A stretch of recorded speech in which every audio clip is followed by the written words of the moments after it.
Assalamualaikum warahmatullahi wabarakatuh. Semangat belajar, seri kemampuan non-teknis dalam adaptasi teknologi. Tujuan dari seri pembelajaran ini adalah akselerasi teknologi di dunia pendidikan sedang berlangsung. Ini adalah program pembelajaran yang dirancang untuk memberikan pembekalan kemampuan non-teknis bagi para guru dalam proses adaptasi teknologi pendidikan yang terus berjalan. Mengintegrasikan teknologi dan kemampuan non-teknis ke dalam kelas dapat menginspirasi kolaborasi, komunikasi, pemikiran kritis, dan kreativitas sehingga hasil kegiatan belajar mengajar lebih jitu dan berdampak besar. 6 pelajaran dalam seri pembelajaran ini yaitu yang pertama tangguh dan teknologi, yang kedua berpikir kritis dan teknologi, yang ketiga konten dan teknik penceritaan, yang keempat komunikasi efektif, 5 penerapan kelas campuran, dan yang keenam kolaborasi dan dampak. Apa itu resiliensi? Ilmuwan psikologi biasanya menggunakan istilah Landing untuk menyepadankan kata resiliensi, yaitu kemampuan seseorang untuk bangkit setiap kali mengalami desakan mundur atau bahkan kegagalan. Yang kedua, apa itu berpikir kritis?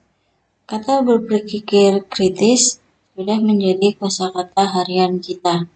Dunia pendidikan menuntut guru mampu menumbuhkan berpikir kritis pada murid-murid mereka, bukan hanya sebagai kemampuan, tapi sebagai keterampilan.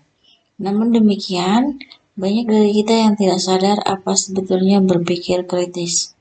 Mendefinisikan berpikir kritis sebagai proses berpikir, observasi, refleksi, menalar, yang disiplin, mahir, dan aktif dalam membuat konsep dari menerapkan, menganalisis, mensintesis, dan atau mengevaluasi informasi.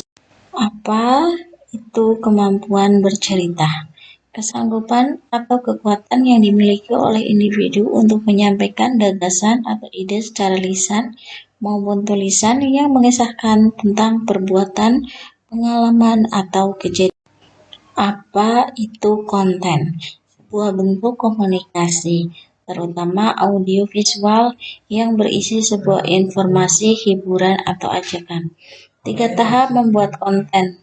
Praktik ini terdiri dari 3 komponen: membuat rencana, mengeksekusi, dan memasarkan. Apa itu komunikasi efektif? Komunikasi yang efektif adalah proses pertukaran ide, pemikiran, pengetahuan, dan informasi yang disajikan dengan cara yang paling dipahami oleh penerima sehingga tujuan atau niat dapat terpenuhi dengan sebaik mungkin. Komunikasi yang efektif mencakup keterampilan seperti komunikasi verbal dan nonverbal, mendengarkan dengan penuh perhatian, kemampuan untuk memahami dan mengendalikan emosi, dan mengelola stres. Keterampilan ini perlu dikembangkan dan diasah. Di era komunikasi virtual, tantangan bagi kita adalah bagaimana menerapkan dan mengasah kemampuan komunikasi dengan baik ketika harus selalu siap beralih metode komunikasi, baik secara virtual maupun tatap langsung. Apa itu metode belajar campuran? Kelas campuran adalah kelas yang menerapkan pembelajaran campuran sehingga murid mendapatkan pengalaman belajar yang optimal. Dengan mengadaptasi konsep dari Kathleen R. Tucker dan kawan-kawan 2017, maka Bukit Setiawan mendefinisikan pembelajaran campuran atau blended learning sebagai program pendidikan yang memfasilitasi murid belajar dengan memenuhi 4 ciri ini. Yang pertama, setidaknya mengikuti pembelajaran asinkron yang memungkinkan murid merdeka mengatur waktu, tempat, alur, dan tempo belajarnya. Yang kedua, setidaknya mengikuti pembelajaran sinkron dengan pendampingan guru pada suatu waktu dengan moda belajar tertentu. Yang ketiga, menghubungkan beragam modalitas program atau mata pelajaran menjadi suatu pengalaman belajar terintegrasi. Dan yang keempat, membantu murid menjadi pelajar merdeka belajar.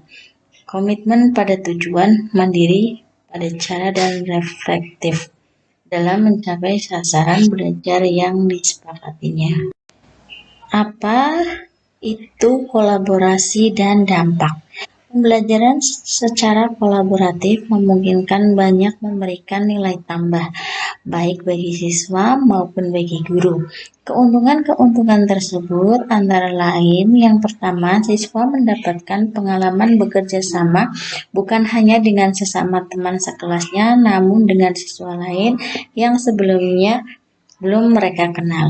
Yang kedua, dalam pembelajaran kolaborasi, interaksi antar siswa yang baru mereka kenal menjadi terarah karena mengikuti program yang sudah direncanakan oleh guru.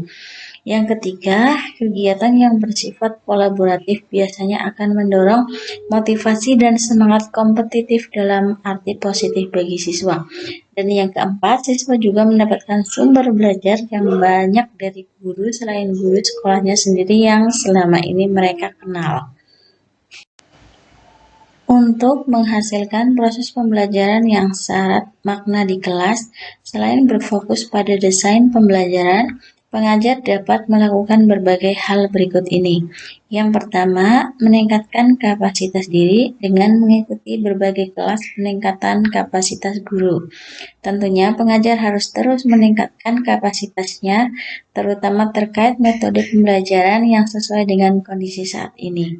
Saat ini banyak sekali kelas-kelas peningkatan kapasitas untuk pengajar, baik yang diadakan oleh Kemendikbud ataupun oleh pihak lainnya. Yang kedua, membangun komunikasi aktif dengan orang tua siswa.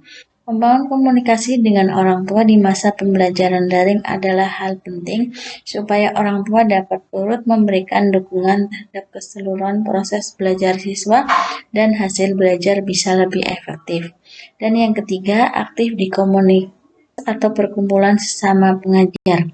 Komunitas atau perkumpulan pengajar bisa dimanfaatkan pengajar untuk saling berbagai praktik, baik terkait belajar mengajar, media belajar tambahan, ataupun sebagai wadah berjejaring.